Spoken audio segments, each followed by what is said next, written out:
Pertama ini untuk Kominfo dulu. Tadi Bapak membaca di halaman 11 ya. Di halaman 11 itu dibaca semuanya, tapi yang terakhir yang saya akan tanyakan ini justru tidak dibaca. Yaitu kebutuhan usulan anggaran tambahan anggaran Kemenkominfo TA 2023. Program lainnya sebesar 12 triliun. Ini kebutuhannya untuk apa saja Pak? Sementara Bapak menyebutkan yang lain, yang ini tadi tidak dibaca, jadi malah membuat kami bertanya-tanya karena tidak disebutkan juga begitu. Ini kan uang besar Pak ya. Itu yang pertama. Yang kedua adalah saya ingin memfokuskan apa yang tadi disampaikan oleh Niko.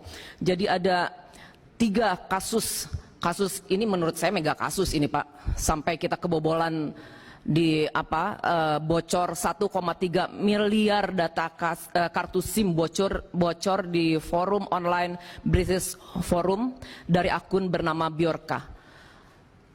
Pelaku yang sama juga dengan dugaan kebocoran 26 juta data pelanggan IndiHome. Itu yang kedua Pak, kebocoran data IndiHome pada tanggal 21 Agustus 2022.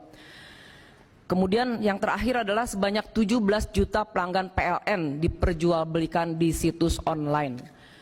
Ini pertanyaannya, kok bisa kebobolan terus?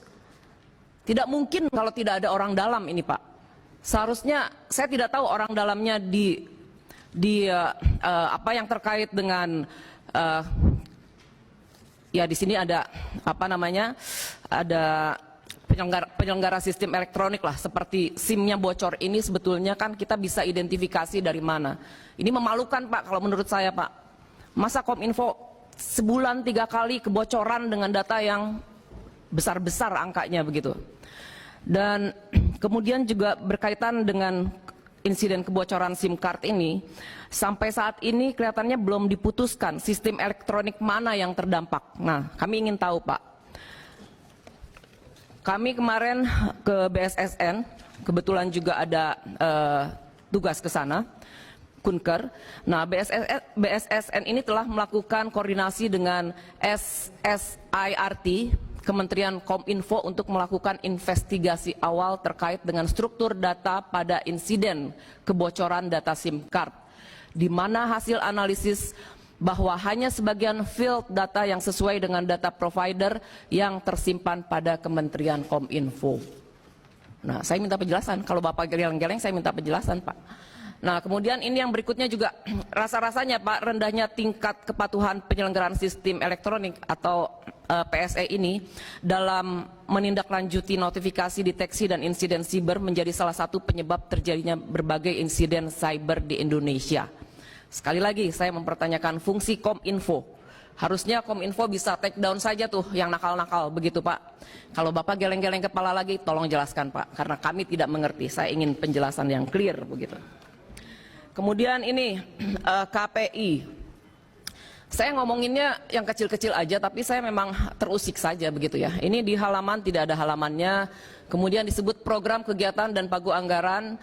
Yang huruf B, program dukungan manajemen itu 27,714 miliar. Yang menggelitik saya itu poin nomor 2, operasional dan pemeliharaan kantor. Di sini ada pakaian dinas. Saya tidak tahu nilainya berapa, tapi pertanyaan saya, pakaian dinasnya seperti apa Pak Ketua? Saya tidak pernah melihat Anda memakai baju KPI seragam. Yang hadir di sini saya tidak pernah melihat seragam apa sih? Kalau memang ada seragamnya, nilainya kita tidak tahu juga berapa. Kemudian penambahan daya tahan tubuh, apa sih itu? Ya, tubuh yang mana begitu ya? Ya kita pengen tahu gitu. Ini penambahan daya tahan tubuh kan kalau sudah dimasukkan ke sini berarti iya hidup dan mati kan? Nah kemudian untuk supaya kebagian semua dan senang semua dapat pertanyaan, saya juga bertanya ke KIP, yaitu tentang halaman 5 Pak. Sebetulnya tentang penyelesaian sengketa informasi publik. Jenis sengketa seperti apa yang paling banyak diselesaikan oleh KIP? Itu terakhir. Dan satu lagi untuk suhu saya, guru besar, Pak Asyumardi yang sangat kami banggakan. Tokoh kami lah semua. Ini Pak, dengan di halaman 11 ini saya baca survei indeks kemerdekaan pers, dan saya sudah baca juga bukunya. Tertinggi di Kalimantan Timur, terendah di di Papua begitu ya. Nah, ini terus apa yang Bapak tawarkan untuk kemerdekaan pers itu memang ada solusinya sih, tapi melihat kalau di sini mungkin demokrasi sedikit apa ya, defisit mungkin. Karena apanya saya tidak tahu. Nah, itu saja pertanyaan-pertanyaan dari saya. Terima kasih. Assalamualaikum warahmatullahi wabarakatuh.